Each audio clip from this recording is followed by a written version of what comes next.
কথায় আছে, যে করিবে দান সেই তো মহান, সেই তো বলিয়ান, সেই তো মহিয়ান। প্রিয় দর্শক মণ্ডলী, মানুষ মরে গেলে তার যদি সমস্ত আমলনামা বন্ধ হয়ে যায়, কিন্তু কিছু আমলনামা এই পৃথিবীতেই থেকে যায়। আর তা হচ্ছে, কেউ যদি এই পৃথিবীর বুকে একটি মসজিদ নির্মাণ করেন, একটি মাদ্রাসা নির্মাণ করবেন, কিংবা ভাঙ্গা রাস্তা মেরামত কিংবা রাস্তা করে দেন, অথবা যদি এমন বৃক্ষরোপণ করে দেন, এই সওয়াবের যে অংশগুলো এগুলো ক্রম পর্যায়ে পৃথিবীর বুকে চলতেই থাকে।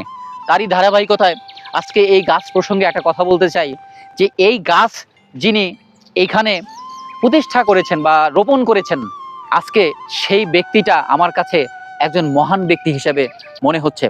কারণ এইখানে ধুধু পাথার, অর্থাৎ কৃষকেরা যখন এখানে চারা রোপণ করে, ধান রোপণ করেন বা ফসল কর্তন করেন, ঠিক তখনই তাদের ক্লান্ত শরীর নিয়ে এখানে বিশ্রাম নেন। আর সেই সওয়াবের দলিলটা কিন্তু লিখতেই থাকে এই পৃথিবীর বুকে। আজ এই পৃথিবীর বুকে যদি কেউ ভালো কাজ করে, ঠিক এমন কাজই করা দরকার।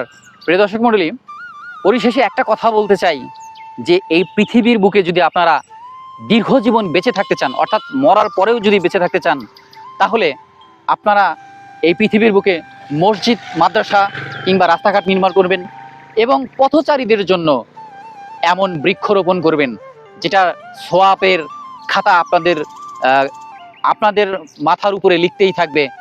এই কাজগুলোর মাধ্যমেই আপনারা পৃথিবীর বুকে অনন্তকাল বেঁচে থাকবেন, ভালো থাকবেন, সুস্থ থাকবেন এবং ভালো কাজ করবেন। আল্লাহ হাফেজ।